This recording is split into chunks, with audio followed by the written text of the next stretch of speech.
Welcome to my channel, a list that brings your story about the love of a mafia boss. Now let's listen. The scent of garlic and rosemary hung thick in the air of Stella's, mingling with the sharp tang of expensive cologne and cigar smoke that seemed to cling to everything in this part of town. My feet ached, a dull, persistent throb that had started 6 hours ago and now pulsed in rhythm with the classical music drifting from hidden speakers.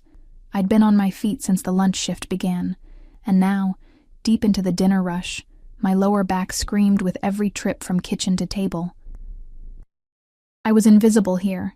That's what I'd learned in the 3 months since I'd started waiting tables at one of the most exclusive Italian restaurants in the city. The patrons, wealthy, powerful, dripping in diamonds and designer labels, looked through me as if I were made of glass.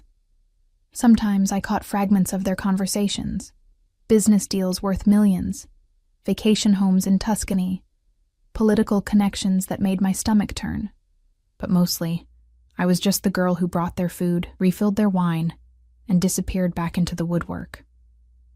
Tonight was no different, or so I thought.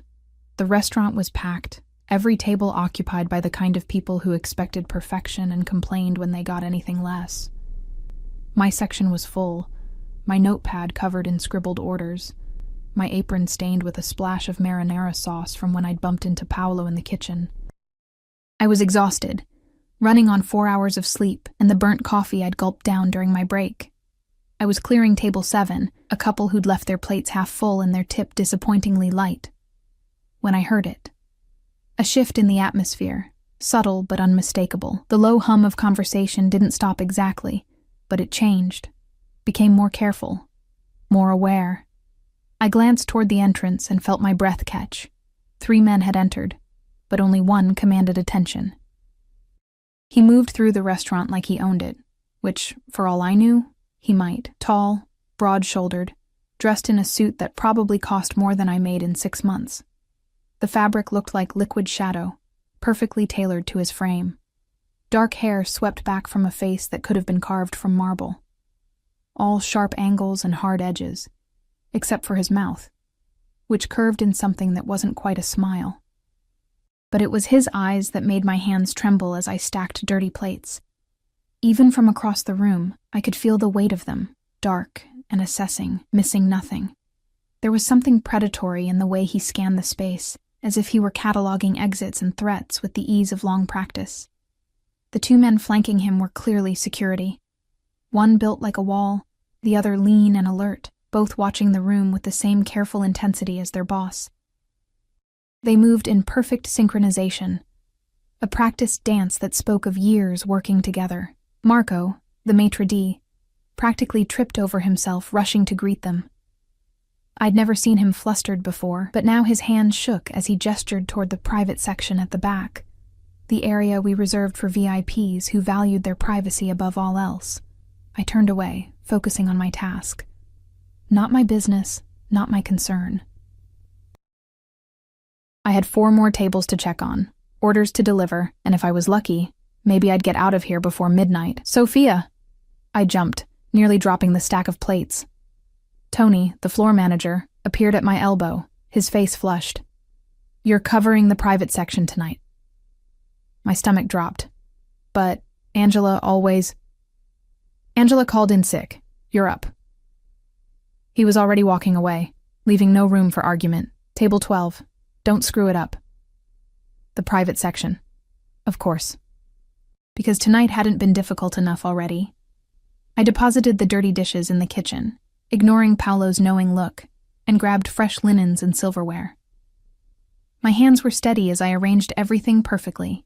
Years of practice had taught me to hide my nerves, but my heart hammered against my ribs as I approached table 12. Up close, he was even more intimidating. The soft lighting cast shadows across his features, making him look both younger and more dangerous. He'd removed his jacket, revealing a crisp white shirt that stretched across broad shoulders. A watch glinted at his wrist, understated but undoubtedly expensive. His hands rested on the table, long fingers drumming a quiet rhythm against the tablecloth. No rings, no visible scars, but there was something in the way he held himself, a coiled tension that suggested violence was never far from the surface. The two security men sat at a nearby table, close enough to intervene, but far enough to give the illusion of privacy. They didn't look at menus. They looked at doors, windows, the other diners, always watching. I approached with my practiced smile, the one that never quite reached my eyes, the one that said, "I'm here to serve you," and then disappear. "Good evening. Welcome to Stella's. My name is Sophia, and I'll be taking care of you tonight." The words came automatically, smooth and professional. "Can I start you with something to drink?" He didn't look up immediately. Instead, he studied the wine list with the kind of intense focus most people reserved for important documents. When he finally raised his eyes to mine, I felt the impact like a physical blow. They were dark brown, almost black in the dim light, and completely unreadable. The Barolo, 2015. His voice was deep, carrying the faintest trace of an Italian accent. Not the manufactured kind some people adopted to sound sophisticated, but something real, embedded in his bones.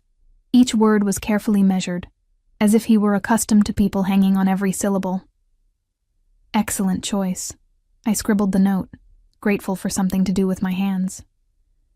"And would you like to hear tonight's specials?" "No." The single word hung in the air between us. Not rude exactly, but absolute. Final. "Of course. I'll give you a few moments to review the menu." "I know what I want." He closed the menu without having opened it and looked at me expectantly. I poised my pen over the notepad, acutely aware of how his gaze tracked my movements. It wasn't sexual. At least I didn't think it was. More like he was studying me, cataloging details the way he'd cataloged the restaurant when he entered. "The osso buco. Tell Vincenzo to prepare it the way my grandmother made it. Slowly, with the veal shank falling off the bone, not the modern interpretation he's been serving lately." He paused, his eyes never leaving mine. "And tell him if he argues, he can explain himself to me personally." A chill ran down my spine. The casual way he said it, the absolute certainty that his demands would be met, the familiarity with which he spoke of our head chef by name, it all pointed to someone who wielded considerable power. I'll pass that along to the kitchen. See that you do." I turned to leave, eager to escape the suffocating intensity of his presence, when his voice stopped me. "And Sophia." I froze. Hearing my name in that deep, accented voice made something flutter in my chest. Part fear, part something I didn't want to examine too closely. "Yes? Make sure no one disturbs me unless I call for them. I have business to attend to." He pulled out a phone, one of several I noticed in his jacket pocket draped over the chair. And his attention shifted away from me as if I'd ceased to exist. I fled to the kitchen, my heart pounding. Vincenzo's face turned red when I delivered the message, but after a moment of muttering in Italian, he nodded curtly and began barking orders to his sous chefs. Whatever Tony had said about not screwing this up clearly applied to everyone.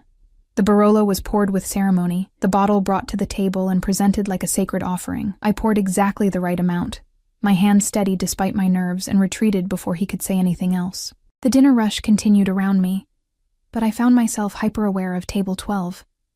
Between serving my other tables, I snuck glances at him. He made 2 phone calls, both conducted in rapid Italian too quick for me to follow. His face remained impassive throughout, but something about his posture, the rigid set of his shoulders, the way his jaw tightened, suggested the conversations weren't pleasant.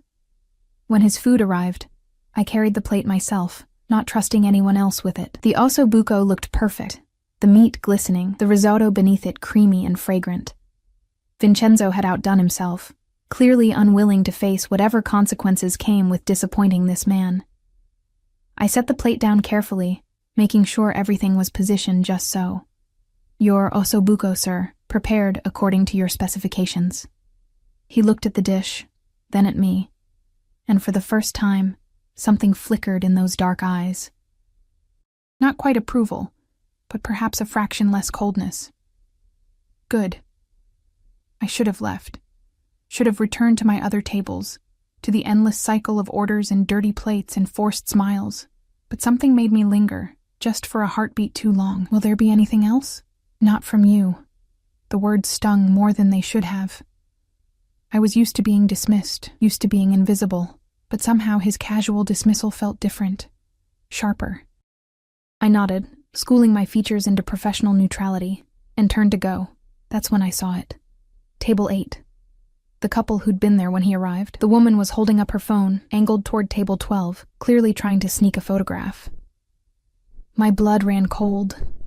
I didn't know who he was. Not really. But I knew enough. The security, the deference, the way everyone walked on eggshells around him. This was not a man who would appreciate having his picture taken without permission.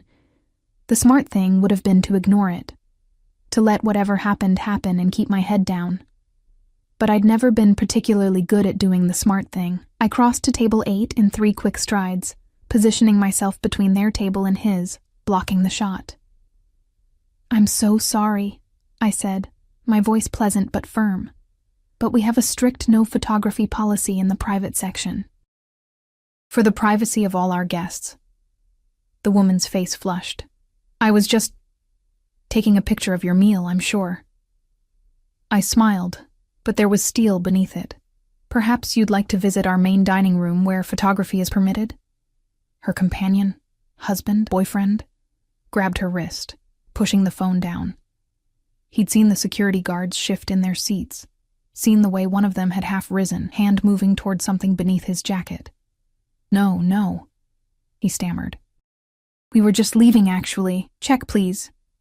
I processed their payment with practiced efficiency, my mind racing. Had he noticed? Had he seen what almost happened? When I finally gathered the courage to glance toward table 12, I found him watching me. Not angry, not grateful, just watching, with that same intense focus that made me feel like a butterfly pinned to a board. My hands trembled as I checked on my other tables, going through the motions automatically.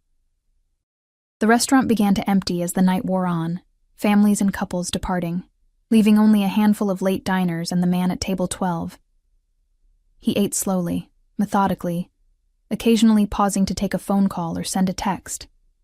The security guards had been joined by a third man, younger, who leaned close to whisper something. I watched from the corner of my eye as his expression darkened, his jaw clenching. The younger man backed away quickly, properly chastened. It was nearly 11 when he finally pushed back his plate. I approached cautiously, hyper-aware of every step. How was everything? Adequate. Not a compliment, but not a complaint either. I took the plate, noticed he'd eaten every bite, and felt a small surge of relief. Maybe I'd make it through this night without incident after all. "Would you care for dessert? Our tiramisu is exceptional." "No." He pulled out his wallet, thick black leather, and extracted several bills without looking at them. This should cover it. I glanced down at the money and felt my stomach flip. It was at least 3 times the cost of the meal. More money than I usually made in tips for an entire week. "Sir, this is too much. It's for your discretion." His eyes met mine again, and this time there was no mistaking the warning in them. "Regarding the photograph, and anything else you might have noticed tonight." Oh no. This wasn't a tip. This was hush money. My pride reared up, hot and sharp. I was poor, yes. Struggling, yes. But I don't need payment for basic decency, I heard myself say, even as a voice in my head screamed at me to shut up, take the money and walk away. That woman shouldn't have been taking pictures. I would have stopped her regardless. Silence. Heavy and dangerous.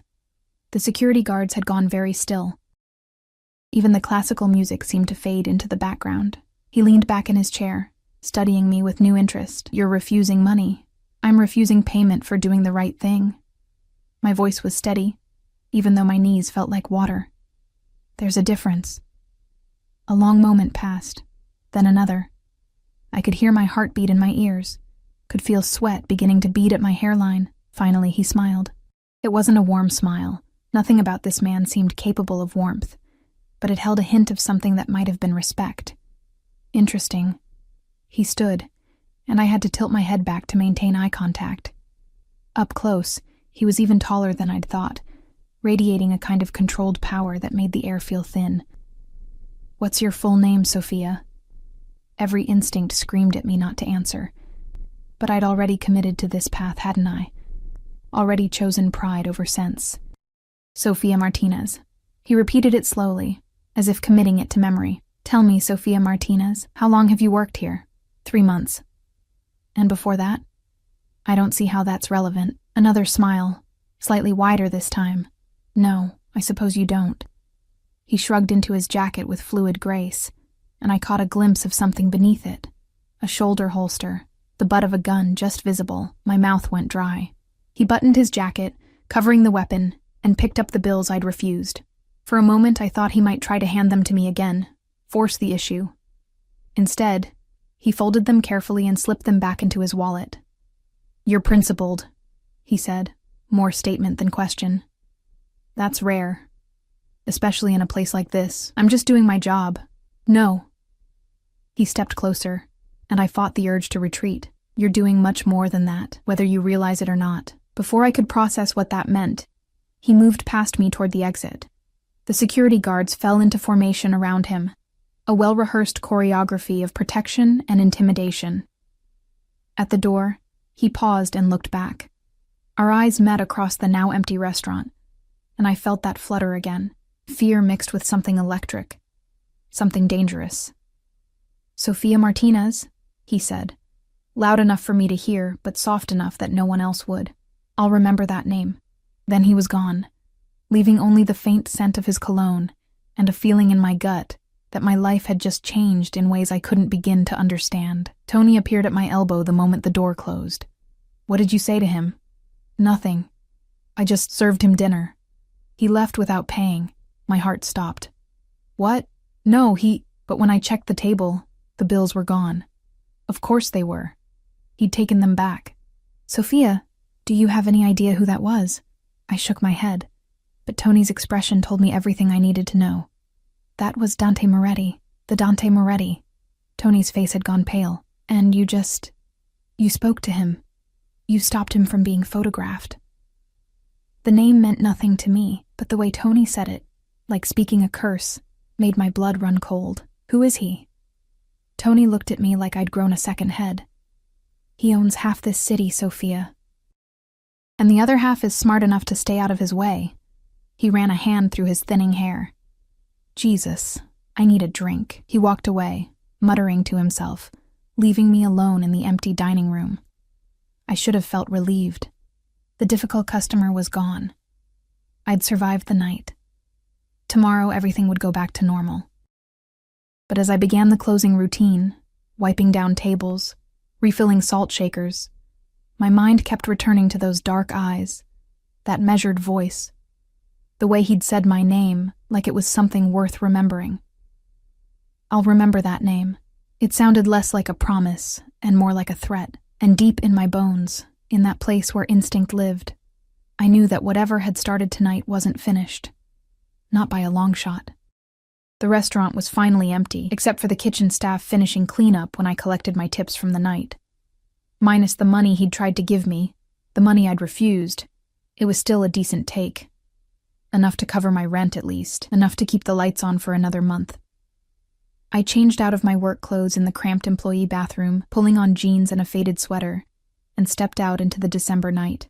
The cold hit me immediately, cutting through my thin jacket. I should have bought a better coat, but there was always something else that needed the money more urgently. The street was quiet, most of the nearby restaurants already closed, their windows dark.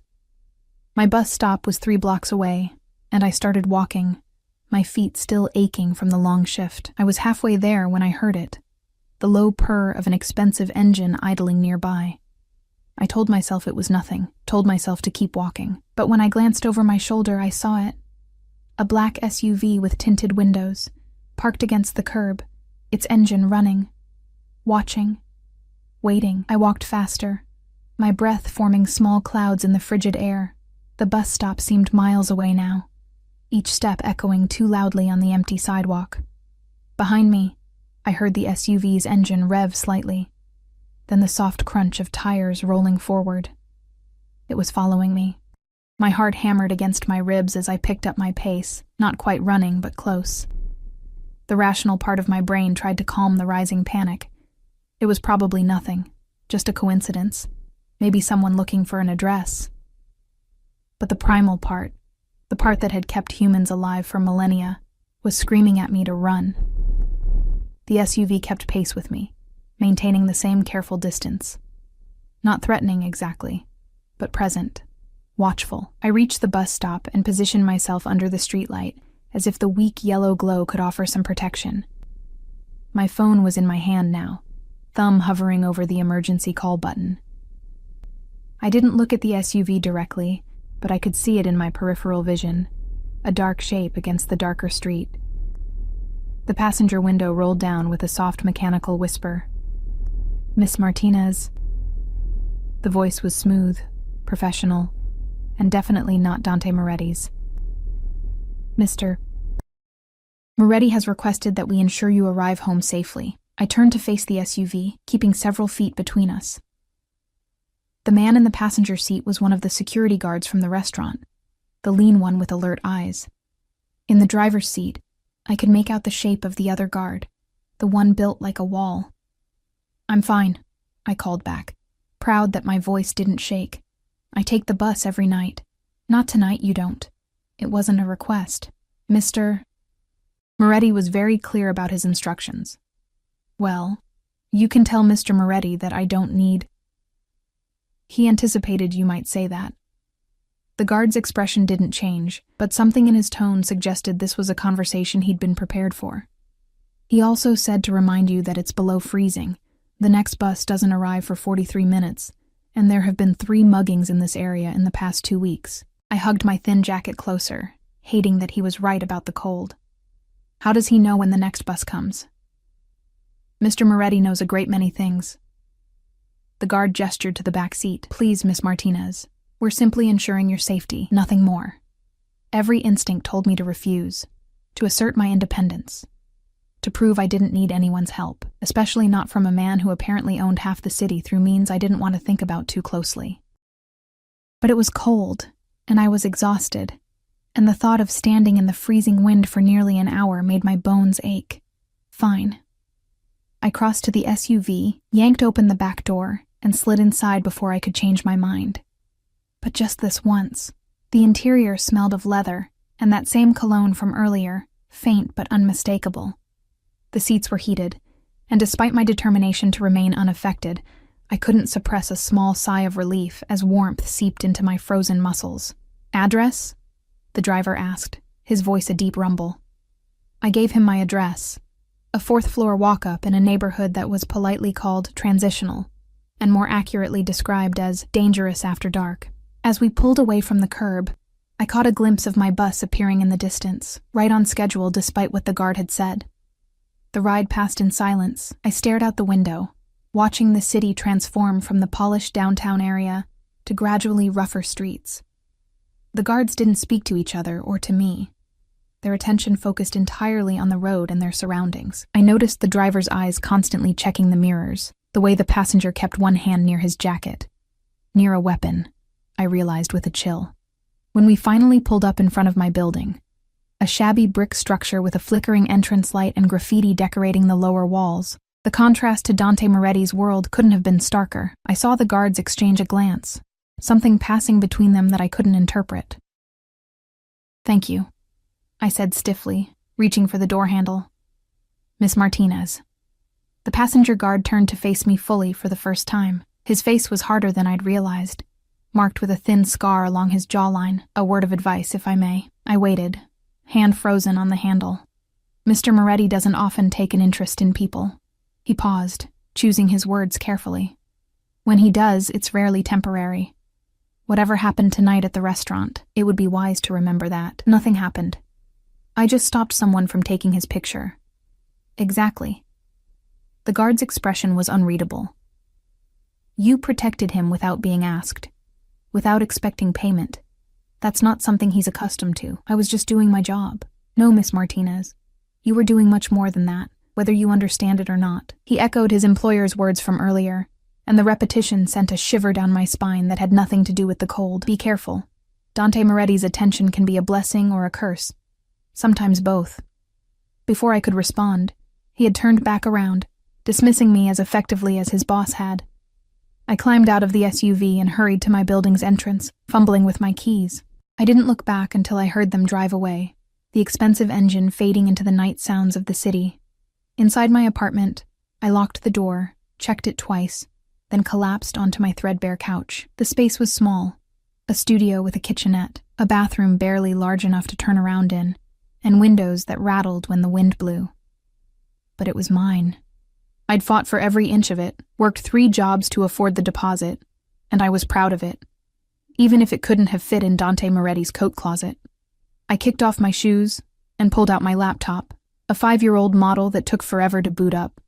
While it wheezed to life, I changed into pajamas and made myself a cup of instant ramen, the cheapest comfort food I could afford. Finally, unable to resist anymore, I opened a browser and typed in his name, Dante Moretti.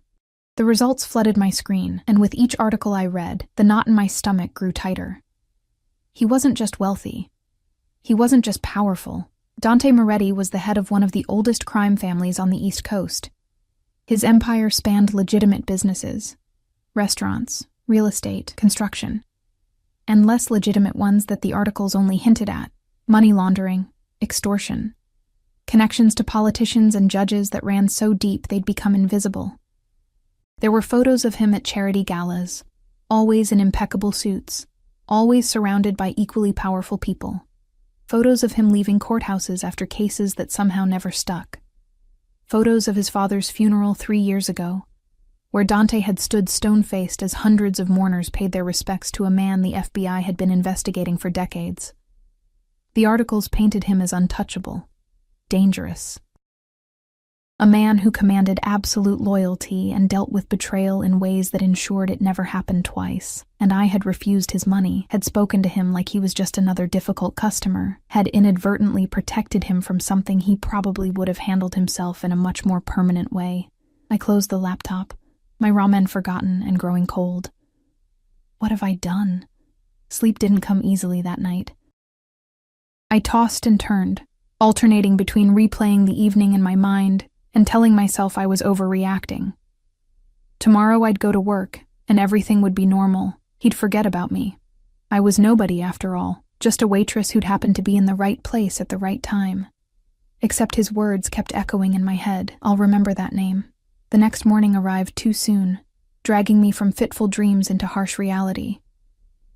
I went through my routine on autopilot.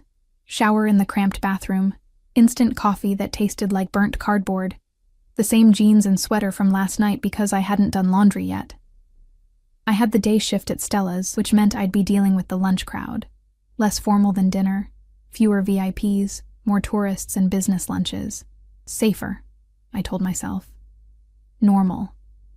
The walk to the bus stop felt different in daylight. Less threatening. The street looked shabby but benign, the graffiti almost artistic in the morning sun. I told myself I'd overreacted last night. Let my imagination run wild. Dante Moretti had more important things to worry about than a waitress who'd done her job. The restaurant was already bustling when I arrived. Marco, the maitre d', barely glanced at me as I clocked in, and Tony was too busy managing the kitchen prep to mention the previous night. Maybe everyone had already forgotten. Maybe it had been just another evening after all. I tied on my apron, grabbed my notepad, and stepped onto the floor. The lunch shift passed in its usual blur. Orders and refills, questions about gluten-free options and whether the sauce was too spicy. I fell into the rhythm of it, let the routine soothe my frayed nerves. By the time 2 o'clock rolled around, I'd almost convinced myself that everything was fine. Then Marco appeared at my elbow, his face pale and drawn. Sophia, private section. Table 12. The world tilted slightly, but I thought, the private section isn't open for lunch. It is today. Marco's voice was tight. He requested you specifically. My mouth went dry. He's here? Has been for 20 minutes. Waiting. Marco grabbed my arm, his fingers digging in hard enough to bruise. Whatever you did last night, fix it. Apologize. Do whatever he wants. We cannot afford to lose his patronage. He released me and hurried away, leaving me standing frozen in the middle of the dining room. I could leave. Could grab my coat and walk out and never come back. Find another job, another restaurant, put as much distance as possible between myself and Dante Moretti. But I needed this job. needed the money. And more than that, something stubborn in me refused to run. I hadn't done anything wrong. I'd protected his privacy, refused payment I didn't earn. If that had somehow offended him, then he could deal with his offense like a rational human being. Even if, according to everything I'd read last night, rational wasn't exactly his defining characteristic. I straightened my apron, checked my reflection in the brass panel by the kitchen. Hair pulled back neatly, minimal makeup, professional smile firmly in place, and walked toward the private section. He sat in the same seat as yesterday, but this time he wasn't alone. 2 men in expensive suits flanked him, engaged in what looked like an intense discussion. Papers were spread across the table, and I caught glimpses of numbers, contracts, official-looking seals. The same security guards from last night stood nearby, and I recognized the driver who'd spoken to me. His eyes tracked my approach, and something flickered in his expression. Warning? Sympathy? Before his face returned to professional blankness. I approached the table, my heart pounding so loudly I was certain everyone could hear it. Good afternoon. Welcome back to Stella's. My voice came out steadier than I'd expected. Can I start you gentlemen with something to drink? Dante looked up from the documents, and those dark eyes locked onto mine with the same unsettling intensity as before. But this time, something was different. There was a slight curve to his mouth. Not quite a smile, but close. Sophia. He said my name like he'd been practicing it. Right on time. I'm sorry? I made a reservation for 12:30. You arrived at your shift at 11:45. Marco informed me you'd need approximately 2 hours to handle your other tables before being available. He glanced at his watch, a different one than yesterday, but equally expensive. Which brings us to now. I stared at him, trying to process what he was saying. He'd planned this. Timed it. Arranged for me to be his server again. Yes, of course. What can I get you? We'll start with the Chianti, 2018. He gestured to the other men. And 3 orders of the pasta carbonara. Tell Vincenzo to make it properly this time. None of that cream nonsense Americans seem to prefer. I scribbled the order, acutely aware that the other 2 men were watching me with open curiosity. They were younger than Dante, probably in their mid-30s, with the same expensive suits and calculating eyes. Right away, sir. Sit. I froze halfway through turning away. Excuse me? Sit down, Sophia. It wasn't a request. He gestured to an empty chair. My associates and I need to discuss something with you. Every instinct screamed at me to refuse, to maintain professional distance, to not get any more tangled in whatever this was. But Marco's desperate face flashed through my mind, along with my unpaid rent and the electricity bill sitting on my kitchen counter. I sat. One of the men leaned back, studying me with open amusement. This is the girl? He had a thick Italian accent, thicker than Dante's. The one who refused your money? This is her. Dante's attention never left my face. Sophia Martinez. 26 years old, works 40-hour weeks at Stella's plus weekend shifts at a coffee shop in the University District. No family in the city. Moved here 2 years ago from Arizona. My blood turned to ice. How do you... I told you.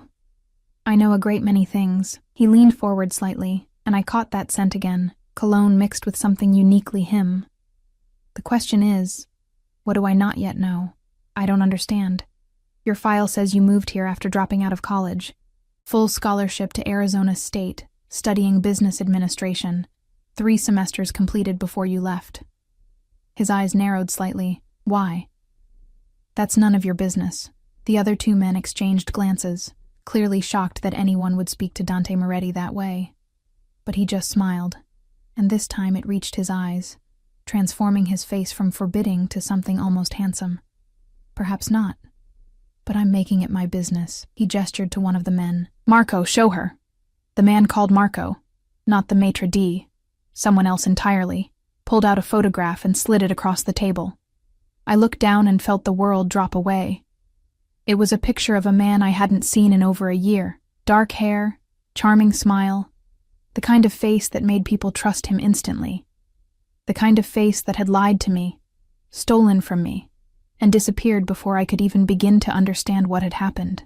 Danielle Russo, Dante said quietly. Also known as Danny Ross, Daniel Rodriguez, and at least 4 other names we've identified. Con artist, thief, and I believe, an acquaintance of yours? My hands were shaking. I clasped them together in my lap, refusing to let him see how much this affected me. Don't lie to me, Sophia. His voice was still quiet, but there was steel beneath it now. I've had people looking into you since last night. The timeline matches perfectly. You left school, left Arizona, and came here right after Daniel Russo cleaned out your bank account and stole your identity. Am I correct? I couldn't speak, couldn't breathe. The memory of that time crashed over me. Discovering my account empty, finding out he'd taken loans in my name, maxed out credit cards I didn't know I had. The police had been sympathetic, but ultimately useless. He'd disappeared like smoke, and I'd been left with nothing but debt and shame. Why? I finally managed. Why do you care about some con artist who stole from a college student? Because Daniel Russo didn't just steal from you, Sophia. Dante's expression hardened, and for the first time I saw real anger there. 2 months after he left you in Arizona, he showed up here. He conned his way into the confidence of someone I care about, convinced them to invest in a fake business venture. When it all came crashing down, that person, they didn't recover. The shame of being fooled was too much. He stopped, and I saw something in his eyes I hadn't expected. Grief, raw and barely concealed. My aunt, he said quietly. She was a smart woman, strong. But Russo knew exactly which lies to tell, exactly how to make her believe. She killed herself 3 weeks after he disappeared with her money. The room went silent.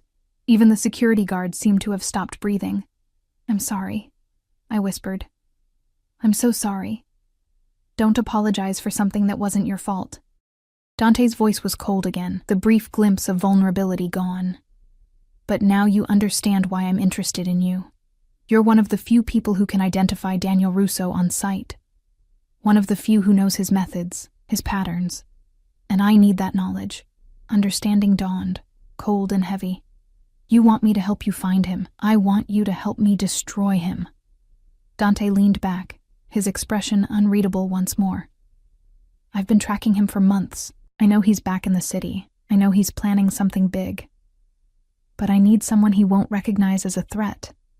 Someone he might approach again, thinking she's an easy mark. You want to use me as bait. I want to offer you a choice. He pulled out a small card, cream-colored, expensive stock, and slid it across the table. Work with me. Help me find Daniel Russo, and I'll ensure that everything he took from you is returned. Plus compensation for your time.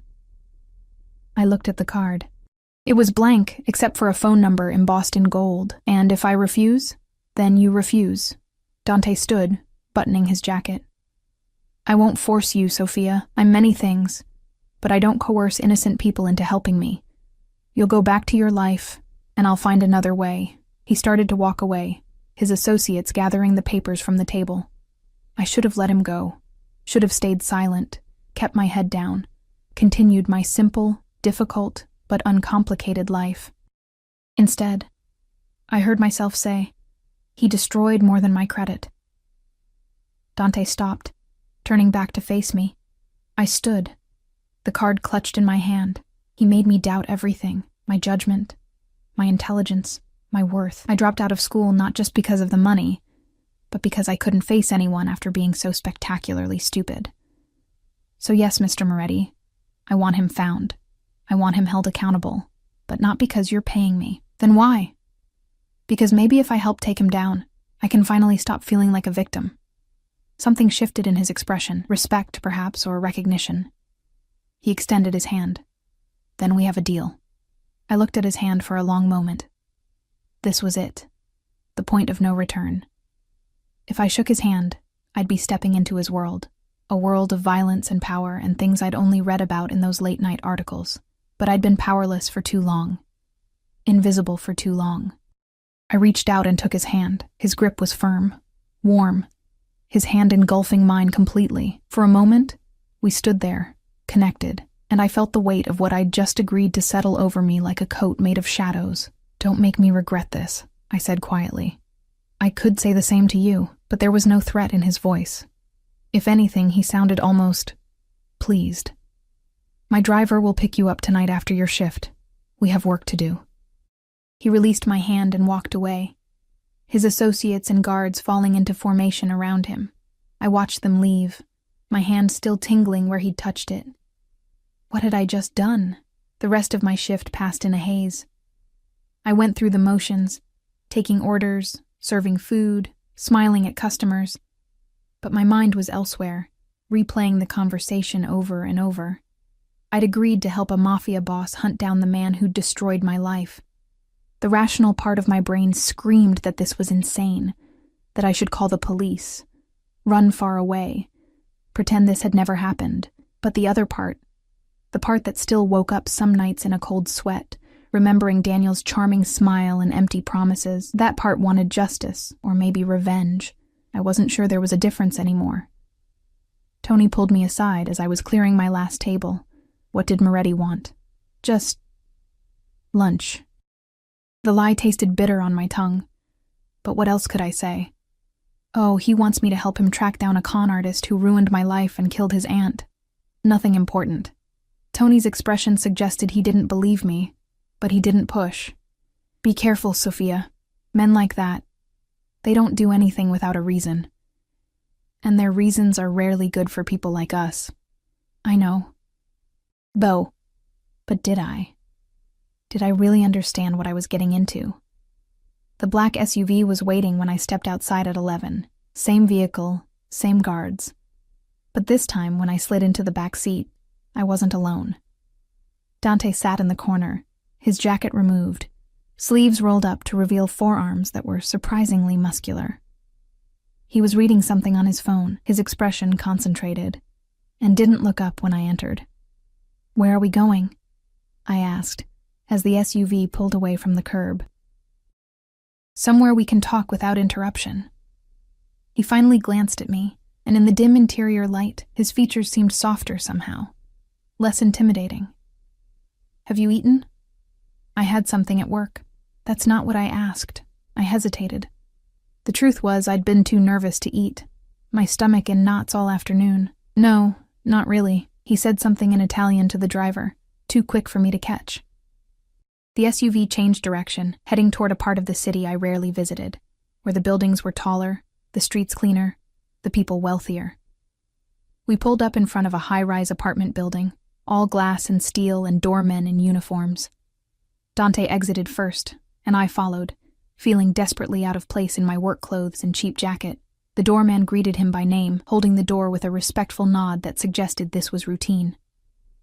The elevator was mirrored and silent, ascending so smoothly I barely felt the movement. Dante stood beside me, close enough that I could feel the heat radiating from him, smell that intoxicating cologne. He was taller than I'd realized. I barely reached his shoulder, even in my sensible work shoes. "This is your building?" I asked, just to break the silence. "One of them." He didn't elaborate. The elevator opened directly into a penthouse apartment that took my breath away.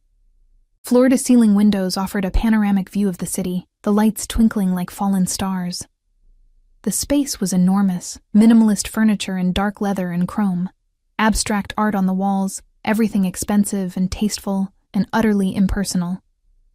"Make yourself comfortable," Dante said, shrugging off his jacket and draping it over a chair. "I'll order food." "You don't have to, Sophia." He turned to face me, and his expression was unexpectedly gentle. "You're working for me now. That means I ensure you're taken care of. It's not charity, it's practicality. I need you sharp, focused. You can't be either on an empty stomach." I wanted to argue, but my traitorous stomach chose that moment to growl audibly. Dante's lips twitched in what might have been amusement. "Sit, please." I perched on the edge of a leather sofa that probably cost more than my annual rent, while he made a phone call in rapid Italian. Within 20 minutes, there was a discreet knock at the door, and the security guard, the one who'd warned me last night, entered carrying bags that smelled like heaven. Dante set out the food on the dining table. Fresh pasta, grilled vegetables, crusty bread still warm from the oven. and a bottle of wine that looked expensive enough to make me nervous. "I don't usually drink," I said as he poured 2 glasses. "Tonight you do. You're going to need it." We ate in silence for a few minutes. The food was incredible. Nothing like the reheated leftovers and instant meals I usually survived on. I tried to eat slowly, maintain some dignity, but I was hungrier than I'd realized. "Better?" Dante asked, watching me over the rim of his wine glass. "Yes, thank you," he nodded, then stood and walked to a sleek desk in the corner. When he returned, he carried a tablet and several manila folders. He set them on the table between us, and I saw Daniel's photograph clipped to the top folder. "Tell me everything," Dante said, his voice businesslike now. "Start from the beginning. How did you meet him?" I took a long sip of wine, gathering my courage. I'd never told anyone the full story. It was too humiliating, too painful. But if I was going to do this, Dante needed to know everything. I met him at a coffee shop near campus. I was studying for finals, and he just started talking to me. Asked about my textbooks, my major. He said he was a financial consultant, working with tech startups. I laughed bitterly. I should have known it was too good to be true. This handsome, successful man, interested in a scholarship student working 2 part-time jobs. Go on. We dated for 3 months. He was perfect, attentive, generous, always knowing exactly what to say. He talked about our future together, about starting a business after I graduated. He convinced me that we needed to combine our finances, that it would be easier to manage our investments that way. I closed my eyes, the shame washing over me fresh and sharp. I gave him access to everything, my bank account, my student loan information, my social security number, and then, one morning, I woke up and he was gone. Everything was gone. Dante's expression remained neutral, but his fingers tightened almost imperceptibly around his wine glass. Did he ever mention family, friends, places he'd lived before? He said he was from New York originally, that his parents died when he was young, and he'd been on his own ever since. He talked about living in Chicago for a while, working in finance. I paused, remembering. He had this scar, right here. I touched my collarbone. He said it was from a car accident when he was a teenager. Dante made a note on the tablet. What about habits? Routines? What did he do in his free time? He liked expensive things. Always wore designer clothes, drove a nice car, a BMW, I think. He ate at upscale restaurants, talked about wine like he was an expert. But looking back, I trailed off, understanding dawning. It was all borrowed, wasn't it? Everything he showed me, everything he pretended to be, it was all stolen from someone else. Most likely. Dante pulled out another photograph, this one showing Daniel with a different woman, both of them laughing at some outdoor cafe. This was taken 6 weeks ago, 3 blocks from here. We've been tracking him since he resurfaced. I stared at the photo, at Daniel's familiar smile, the easy charm that had fooled me so completely. The woman beside him looked happy, trusting, just like I had been. Who is she? We don't know yet, but we're going to find out. Dante pulled up something on his tablet, showing me what looked like bank statements and property records. Daniel has been careful this time. No credit cards in his real name, no permanent address we can find, but he's made mistakes. Small ones, but mistakes nonetheless. He showed me a series of photographs, Daniel at different locations around the city, always well-dressed, always with different people. A restaurant, an art gallery, a charity gala. He's targeting wealthy socialites, I said, understanding. Just like he did with your aunt, yes. But he's gotten smarter. He changes his appearance slightly each time.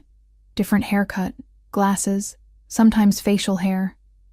He never stays in one place long enough to establish a pattern. Dante looked at me intently. That's where you come in. I don't understand. If he's that careful, how am I supposed to help? Because you know him, Sophia. Not the surface he shows the world. You know the real man underneath. His tells, his preferences, the things he can't change no matter how many disguises he wears. Dante leaned forward, his dark eyes intense. I have all the resources in the world, but resources can't replace genuine knowledge. You've seen him without the mask. That's invaluable. I looked at the photographs again, studying Daniel's face in each one. Dante was right. There were subtle consistencies. The way he stood, slightly angled, always aware of exits. The way his smile never quite reached his eyes. The expensive watch he wore in every photo. Different styles, but always present. Always visible. He's vain, I said slowly. He can't help himself. Even when he's trying to disappear, he needs people to see him as successful, as important. Good. What else? I thought back to our time together, forcing myself past the pain to the details I'd tried to forget. He drinks scotch. Single malt, expensive. He claimed to be a connoisseur, but I think it was just another prop. And he's claustrophobic, hated elevators, always wanted to take the stairs, said it was for fitness, but I saw him panic once when we got stuck in an elevator for just a few seconds. Dante was making notes, his expression focused. This is exactly what I need. Keep going. We worked through the evening, Dante asking questions, and me dredging up memories I'd buried. The wine helped, loosening my tongue, making the painful recollections slightly more bearable. I told him about Daniel's preferences, his habits, the stories he'd told that might have contained fragments of truth, and slowly, I began to see it. Not just the investigation, but Dante himself. The way he listened intently to every word, treating my observations with respect, the careful notes he took, the connections he made. This wasn't just about revenge for him. It was personal, but it was also methodical, professional. It's late, he said finally, glancing at his watch. Marco will take you home. Marco, the guard, my head of security. He's been with me for 15 years. You can trust him. I stood, suddenly exhausted. The emotional toll of reliving those memories had drained me more than any physical labor. What happens next? I'll be in touch. In the meantime, keep your eyes open. If you see anything suspicious, anyone who reminds you of Daniel, call me immediately. He walked me to the elevator, and for a moment, we stood close together in the small space. And Sophia? Thank you for trusting me with this. I'm not sure I do trust you, I admitted, but I trust that you want Daniel stopped as much as I do. Something flickered in his eyes, surprise maybe, or respect. That's honest at least. Fair enough. The elevator arrived and I stepped inside. As the doors began to close, Dante placed his hand against them, holding them open. One more thing.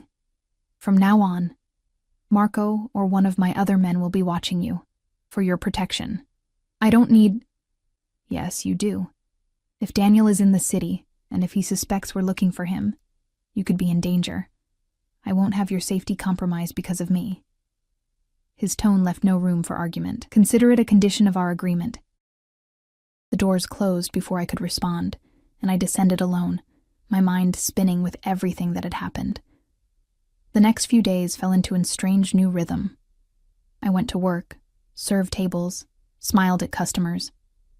But now, everywhere I went, I felt eyes watching me. Marco or one of Dante's other men was always nearby, never intrusive, but always present.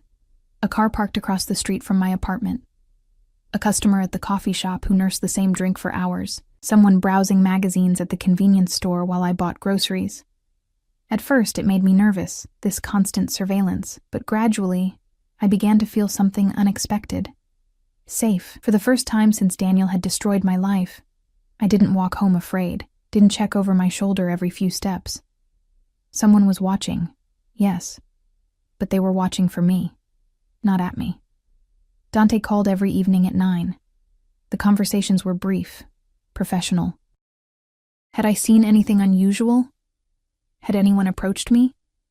Did I remember any other details about Daniel? But sometimes, at the end of these calls, there would be a pause, a moment where neither of us spoke, where I could hear him breathing on the other end of the line, and I wondered what he was thinking. On the 4th night, he asked a different question. How are you sleeping? I was curled on my couch, wrapped in a blanket against the draft that perpetually leaked through my windows. The question caught me off guard. Fine. Why? Don't lie to me, Sophia. Marco says your lights are on until 3, sometimes 4 in the morning. I felt a flash of irritation. Is he reporting everything I do? He's ensuring your safety. Answer the question. I sighed. I'm not sleeping well. Talking about Daniel, remembering everything. It brings back nightmares I thought I'd left behind. Silence on the other end. Then, I understand. After my aunt died, I didn't sleep for months. Every time I closed my eyes, I saw her face. Saw the disappointment in her eyes when she realized she'd been fooled. It was the most personal thing he'd shared with me, and the vulnerability in his voice made my chest tighten. How did you get past it? I haven't. I just learned to function without sleep. A pause. But you're not like me, Sophia. You shouldn't have to be. What does that mean? It means I'm sending you something. Don't argue. He hung up before I could respond. 20 minutes later, there was a knock at my door. I checked the peephole and saw Marco standing in the hallway, holding a small bag. When I opened the door, he handed it to me without a word and left. Inside was a bottle of expensive sleeping pills, the natural kind, herbal supplements, and a note in bold masculine handwriting. Take one. That's an order. DM. Despite everything, I smiled. Then I took the pill and slept through the night for the first time in a week. The breakthrough came on Friday evening. I was working the dinner shift when a man walked in who made every nerve in my body scream warning. He had Daniel's build, Daniel's way of moving, but his hair was different, darker, shorter, and he wore glasses that changed the shape of his face. I watched him from across the dining room as Marco seated him at a corner table, watched the way he surveyed the restaurant with practiced casualness. Watched him order wine with the kind of false expertise I remembered so well. My hands shook as I pulled out my phone and dialed Dante's number. He answered on the first ring. Sophia. He's here. At least I think it's him. Table 9. Dark hair. Glasses. But the way he moves... I ducked into the kitchen, lowering my voice. It's him. I'm almost certain. Stay calm. Don't approach him. I'm sending Marco in. He's outside. Act normal. What if I'm wrong? What if it's just someone who reminds me of him? Then we'll know soon enough. Trust your instincts, Sophia. They've been right so far. I returned to the floor, forcing myself to breathe normally. Marco entered moments later, dressed casually, taking a seat at the bar with a clear view of table 9. Our eyes met briefly, and he gave me the smallest nod. I served my other tables, but my attention kept drifting to the man at table 9. He was charming with his server, my coworker Jennifer, making her laugh, complimenting her earrings. Classic Daniel behavior, but I needed to be sure. When Jennifer went on break, I volunteered to cover her tables. My heart pounded as I approached table 9, my notepad clutched in sweaty hands. Good evening. Can I get you anything else? He looked up at me, and for a split second, so brief I might have imagined it, something flickered in his eyes. Recognition. Panic. Then it was gone, replaced by a polite smile. Just the check, thank you. But I'd seen it. That moment of fear before the mask slid back into place. Of course. I'll be right back with that. I walked away on shaking legs and immediately texted Dante. It's him. He recognized me. The response came instantly. Don't let him leave. We're 3 minutes out. 3 minutes. I had to stall him for 3 minutes. I processed his check slowly, my hands deliberately clumsy. When I brought it to the table, I fumbled with the receipt, dropping it on the floor. I'm so sorry. Let me get you another one. That's fine. Really. He was already standing, pulling out his wallet. No, I insist. It'll just take a moment. I hurried back to the computer, my pulse racing. 2 minutes. I needed 2 more minutes. When I returned with a new receipt, he was on his phone, speaking in low, urgent tones. He grabbed the receipt from my hand, threw down cash without counting it, and headed for the door. Marco was already moving, blocking his path subtly, pretending to stumble slightly into him. Sorry, man. Didn't see you there. It's fine. Excuse me. Daniel tried to push past, but Marco's bulk was effectively blocking the narrow passage between tables. Then the front door opened, and Dante walked in. He looked different than I'd ever seen him. Dangerous, predatory, every inch the Mafia boss the articles described. His security flanked him, and the entire restaurant seemed to hold its breath. Daniel saw him and went white. Going somewhere, Daniel? Dante's voice was quiet, but it carried. Or should I call you Danny? Or perhaps Daniel Rodriguez? I don't know what you're talking about. You have me confused with someone. Don't insult my intelligence. Dante moved closer, and I saw Daniel's hand twitch toward his pocket. Instantly, Marco had him by the wrist, twisting it behind his back with practiced efficiency. You made a mistake coming back to my city, Dante said, his face inches from Daniel's. An even bigger mistake touching my family. I never... Daniel's eyes were wild now, darting around the restaurant, looking for escape. You conned my aunt, took her money, took her dignity.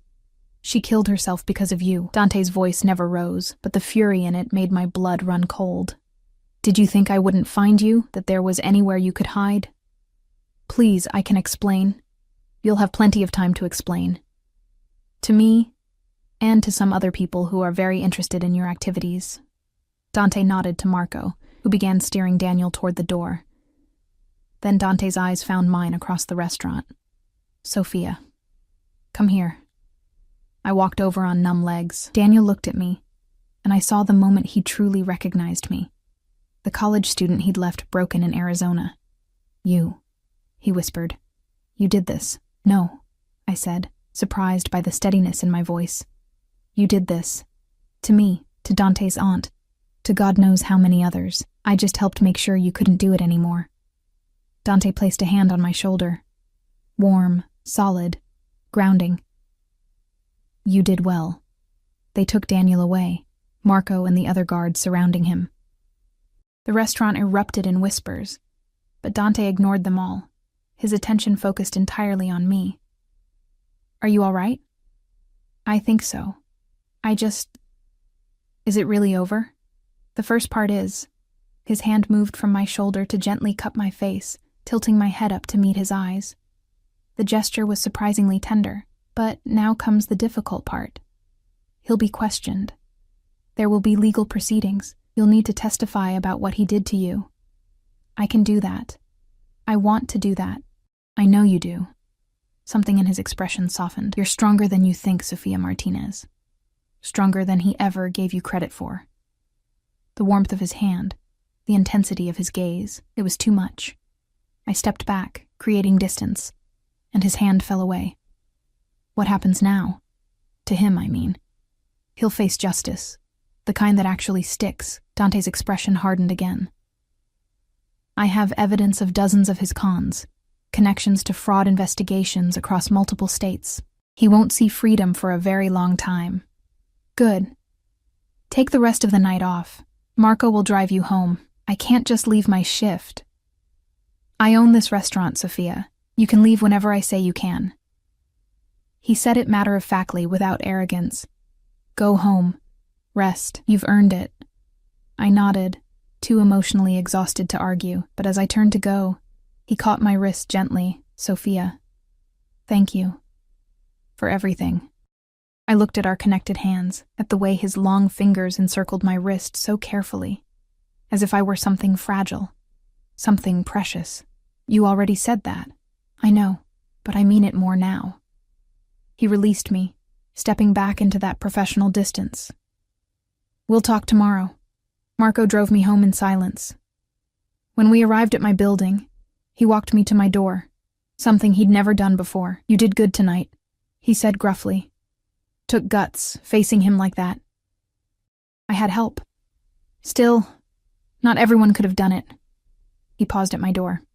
Mr. Moretti, he doesn't let many people in, doesn't trust easily, but he trusts you. That's rare. I'm not sure why. I'm nobody. No, Marco said firmly. You're not. And the sooner you realize that, the better. He left before I could ask what he meant. Inside my apartment, I collapsed on the couch, my body shaking with delayed reaction. It was over. Daniel was caught. Justice, real justice, would finally happen. So why did I feel like something else was just beginning? My phone buzzed with a text from Dante. Sleep well. You've earned it. Then another message. And Sophia, you were never nobody. Not to me. I stared at the words until they blurred, something warm and terrifying unfurling in my chest. What was happening between us? And more importantly, what was I going to do about it? The days following Daniel's arrest should have brought relief, closure. Instead, they brought something I hadn't anticipated: emptiness. Without the search for Daniel consuming my thoughts, without the nightly phone calls from Dante discussing strategy, my life felt hollow. I went to work, served tables, returned to my apartment. The same routine I'd had before, but now it felt unbearably small, suffocating. Marco still appeared occasionally, a silent presence that I'd grown oddly comforting to see, but Dante himself had vanished. No calls, no texts, no unexpected appearances at the restaurant. I told myself it made sense. Our arrangement was finished. He'd gotten what he wanted, and I'd gotten justice. There was no reason for a man like Dante Moretti to remain in my life. But God, I missed him.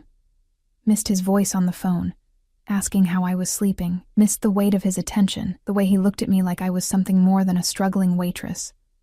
Missed the feeling of mattering to someone. A week passed. Then 2. I was closing the restaurant on a Tuesday night, the last one out as usual, when I found the envelope. It was propped against my locker in the employee break room, thick cream-colored paper with my name written in that familiar bold handwriting. My hands shook as I opened it. Inside was a check, more money than I'd made in the past year. Enough to pay off every debt Daniel had left me with. Enough to go back to school, enough to start over properly, and a note. Sophia, this is what I owe you. What Daniel took from you, with interest. It's not charity. You earned every penny by helping bring him to justice. The investigation is complete. Daniel is facing charges in 3 states. He won't hurt anyone else. I'm sorry I haven't been in touch. I've been dealing with some business matters that required my full attention, but I thought about you. Every day. If you want to see me again, call the number on the card I gave you. If you don't, I'll understand. Either way, you deserve better than the life you've been living. Take the money. Start over. Be happy. DM. I read the note 3 times, my vision blurring with unshed tears. This was goodbye, a clean break. Everything tied up neatly, my debts paid, my life returned to me. So why did it feel like losing something irreplaceable? I looked at the check again. It would solve everything. Every problem, every worry, every sleepless night wondering how I'd make rent. I should have been grateful, relieved. Instead, I felt hollow. I pulled out my phone and stared at Dante's number, my thumb hovering over the call button. What would I even say? Thank you? I miss you? I don't want this to be over? The phone rang before I could decide, making me jump, but it wasn't Dante's number. It was Marco. Miss Martinez. His voice was tense. I need you to stay where you are. Lock the doors. Don't leave until I get there. My blood ran cold. What's wrong? Daniel made bail 2 hours ago. We just found out. He should still be in custody, but someone paid. We're trying to figure out who. Mr. Moretti is handling it, but until we locate Daniel again, you're not safe. He made bail? How is that possible? Someone with money and connections helped him. Someone who doesn't want him talking about his other clients. Marco's voice was grim. I'm 5 minutes away. Do not open the door for anyone but me. Understood? Understood. I hung up and quickly locked the restaurant's front door, my heart pounding. Daniel was free, and if he knew I'd helped Dante find him... The lights in the dining room suddenly went dark. I froze, my breath catching in my throat. The breaker box was in the back. Had it tripped?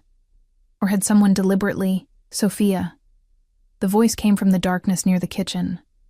Familiar. Charming. Terrifying. I think we need to talk. Daniel stepped into the faint light from the street, and I saw that the charming mask was gone. His face was twisted with rage, his eyes cold and calculating. You ruined everything, he said, moving closer. I had it all set up. A new identity, new targets, a new life, and you destroyed it. You and that psychopath Moretti. I backed away, my hand fumbling for my phone. The police know you're here. They're on their way. No, they're not. I've been watching you, Sophia, learning your schedule. I know you close alone on Tuesdays. I know your guard dog Marco is across town right now. dealing with a little distraction I arranged. He smiled, and it was the same smile that had fooled me 2 years ago. I always was good at misdirection. "What do you want?" "What do I want?" He laughed, the sound brittle and wrong. "I want my life back. I want the money I lost because of you." But since I can't have that, he pulled something from his jacket, a knife. "I'll settle for making sure you can't hurt anyone else." Terror flooded through me, but underneath it was something else. Anger, fury at this man who'd taken so much from me and now wanted to take even more. "You're pathetic," I said, my voice steadier than I felt, blaming me for the consequences of your own actions. "You're a coward, Daniel. You always were." His face darkened. "Shut up. You prey on vulnerable people because you can't compete with real men. You steal because you can't earn anything honestly. And now you're threatening me because you know Dante Moretti is going to destroy you." I said, "Shut up." He lunged forward, knife flashing. I grabbed a chair and swung it with all my strength. It connected with his arm, and the knife clattered to the floor. Daniel cursed, diving for it, but I was faster. I kicked it away and ran for the front door, my fingers fumbling with the lock. Behind me, I heard Daniel's footsteps, felt his hand grab my hair, yanking me backward. I screamed, driving my elbow into his stomach. He grunted but didn't let go. Then the front door exploded inward. Dante stood in the doorway, and he looked like death itself. His face was a mask of cold fury, his dark eyes blazing with a violence I'd only glimpsed before. Behind him, Marco and 3 other guards filled the entrance. "Get your hands off her." Dante's voice was quiet, deadly. Daniel released me immediately, raising his hands. "Look, I was just—" Dante moved faster than I would have thought possible. One moment he was at the door, the next he had Daniel by the throat, slamming him against the wall with such force that pictures rattled on their hooks. "You touched her." Each word was precisely enunciated, dripping with menace. "You threatened her. After everything you've done, you came after the one person who showed you mercy by simply turning you in instead of letting me handle you my way." "Please," Daniel choked out. "I should kill you." Dante's hand tightened. "I want to kill you. Do you understand that? The only thing stopping me is that she's watching." His eyes met mine over Daniel's shoulder, and I saw the barely controlled rage there, the desire for violence, but also concern, checking to make sure I was unharmed. "Dante," I said softly, "don't. He's not worth it." Something in my voice reached him. His hand loosened slightly, though he didn't release Daniel completely. "Marco, call the police. Real charges this time. Attempted murder, assault, breaking and entering. Make sure Judge Romano handles it. He owes me a favor." Marco made the call while the other guards secured Daniel, who was sobbing now, all his bravado gone. Dante finally released him with a look of disgust and crossed to me. "Did he hurt you?" His hands moved over me, checking for injuries with surprising gentleness. "I'm fine. Just scared." "You shouldn't have been alone." "I should have." He stopped, his jaw clenching. "This is my fault. I left you unprotected. You couldn't have known. I should have. I knew he was dangerous. I knew he had connections." He pulled me against his chest suddenly, his arms wrapping around me with fierce protectiveness. "Dio, when Marco called and said he'd been misdirected, that you were alone." I melted into his embrace, feeling the rapid pound of his heart against my cheek. He'd been terrified. This powerful, dangerous man had been terrified for me. "I'm okay," I whispered. "You got here in time." He pulled back slightly, cupping my face in his hands. "This ends now. Daniel goes away for good, and you—" He hesitated, something vulnerable flickering in his eyes. "You stop being alone, if you'll let me." "What does that mean?" "It means I've been a coward, worse than Daniel in some ways, because I knew what I wanted and was too afraid to take it." His thumb brushed my cheekbone, the gesture achingly tender. "I told myself I was giving you space, letting you return to your normal life, but the truth is, I was scared. Scared that you'd realize what I am. A criminal, a violent man who lives in a world of darkness. Scared that you'd see me clearly and run. Dante, let me finish. Please." He took a shaky breath. "You walked into my life by accident. protected me without expecting anything in return. Showed me a kind of integrity I'd forgotten existed, and then you trusted me, of all people, to help you find justice. You made me want to be the man you saw when you looked at me. My heart was pounding so hard I could barely breathe. What are you saying? I'm saying that I don't want to let you go. I'm saying that the past 2 weeks without you have been hell. I'm saying... He leaned his forehead against mine, his eyes closing briefly. I'm saying I'm in love with you, Sophia Martinez. Completely. Irrevocably. And if you'll have me, knowing everything I am, everything I've done, I promise to spend the rest of my life protecting you, cherishing you, making sure you never have to face anything alone again. Tears spilled down my cheeks. You love me? Hopelessly. A small, vulnerable smile crossed his face. Tell me I haven't ruined this. Tell me you feel something too. I feel everything. I confessed. I've been miserable without you. I missed your calls, your presence, the way you make me feel like I matter, like I'm more than just... I gestured helplessly at myself. You are more. You're everything. He kissed me then, soft and reverent, like I was something precious. When he pulled back, his eyes were bright with emotion. Come home with me. Not for tonight, for always.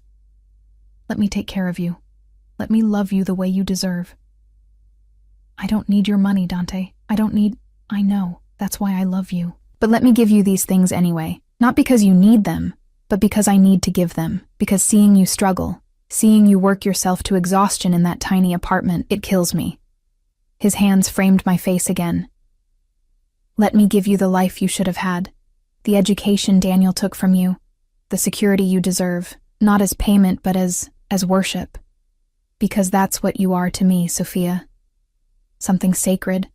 The police arrived then, taking statements and leading Daniel away in handcuffs. He looked broken, defeated. A far cry from the charming con artist who'd fooled so many. As they took him past us, he met my eyes one last time.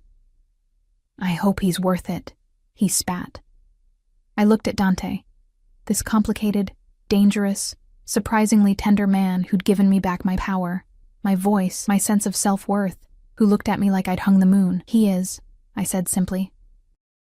After the police left, Dante drove me home himself. Not to my apartment, but to his penthouse. Marco and the other guards followed at a discreet distance, ever present but giving us privacy. In the elevator, Dante held my hand, his thumb tracing circles on my palm. I meant what I said, about everything. I know. And I love you too. I think I have for a while. I just didn't want to admit it, because of what I am, because of what you represent. Power, danger. Everything I thought I should avoid, I turned to face him fully. But you're also kind and protective, and you see me in a way no one else ever has. You're complicated, Dante Moretti, and I think I'm okay with that. He smiled, a real smile, full of warmth and hope. Good. Because complicated is the one thing I can promise to always be. The penthouse was the same as before, but tonight it felt different. Warmer. More like a home than a showpiece. Dante made us tea, his movements domestic and surprisingly comfortable, and we sat on the couch overlooking the city lights. What happens now? I asked. Now? Now you move in here. Tomorrow we'll get your things from your apartment. Next week you enroll in school, any program you want, and every day after that, I wake up grateful that you gave me a chance I don't deserve. That's a lot of decisions. Too fast? Maybe. I leaned against him, feeling his arm come around me automatically. But also, perfect. I don't want to go back to that life, Dante. The struggling, the loneliness, the feeling invisible. With you, I feel alive. You are alive. Finally. He kissed the top of my head, and I'm going to spend every day making sure you know how extraordinary you are. We sat in comfortable silence for a while, watching the city below. Then Dante spoke again, his voice soft. My aunt, the one Daniel destroyed, she would have liked you. She was strong too, independent. She only trusted him because he was good at pretending to be someone worth trusting. Tell me about her. And he did. For hours, we talked. About his aunt, about his family, about the complicated legacy he'd inherited, and the man he was trying to become. I told him about my childhood, my dreams of business school, the person I'd been before Daniel, and the person I wanted to become now. As dawn broke over the city, painting the sky in shades of pink and gold, Dante pulled me closer. I know my world isn't easy. There will be danger, complications. Things about my business you're better off not knowing. But I promise you this, I will never lie to you. I will never take you for granted, and I will spend every day proving that your faith in me isn't misplaced. I believe you, I whispered. And I did. Against all logic, against all the warnings my rational mind was screaming, I believed him. Because actions spoke louder than words, and Dante had shown me through everything, the way he'd listened to me, protected me, valued my input, that I mattered to him. Not as a possession, not as a trophy, but as an equal, a partner. Move in with me, he said again. Not because you have to, but because you want to. Build a life with me, Sophia. Let me prove every day that you made the right choice. I looked around the penthouse, at the life he was offering, safety, security, love, everything I'd stopped believing I deserved. Yes, I said finally. Yes, I'll move in with you. His smile could have lit the entire city. 3 months later, I stood in the same restaurant where everything had begun, but now I wasn't wearing an apron. I wore a designer dress Dante had insisted on buying me, my hair styled professionally, my hand clasped in his as we celebrated the opening of my own business. A consulting firm for fraud victims, funded by Dante and supported by his legal team. Daniel was serving 15 years in federal prison. The investigation had uncovered dozens of victims, millions in fraud. Justice, real and complete. Marco stood near the door, a proud smile on his scarred face. Tony, my former manager, raised a glass in toast. Even Vincenzo had emerged from the kitchen to wish me well, but my attention was on Dante, on the man who'd taken a chance on a struggling waitress and seen someone worth loving. Someone worth fighting for. Happy? He asked, pulling me close. Terrified, I admitted, but yes, incredibly happy. Good. He kissed me softly, unmindful of the crowd. Because this is just the beginning, amore mio. Your whole life is ahead of you, and I get to be part of it. I looked around at everything I'd built, not with his money but with his support, his belief in me, his love. I'd started as someone invisible, someone who expected nothing and received less. But Dante had seen me, really seen me. And in his eyes, I'd learned to see myself, not as a victim, not as a struggling waitress, but as Sophia Martinez, strong, capable, worthy of love. And that was worth more than all the money in the world. I love you, I told him, the words easier now. Natural. I love you too. His arms tightened around me. Forever, if you'll have me. Forever, I agreed. And as the party continued around us, as our future stretched bright and uncertain ahead, I knew one thing for certain. Whatever came next, we'd face it together. The waitress who'd caught a Mafia boss's eye had become something more. Not because of him, but because of herself. And that was the greatest victory of all.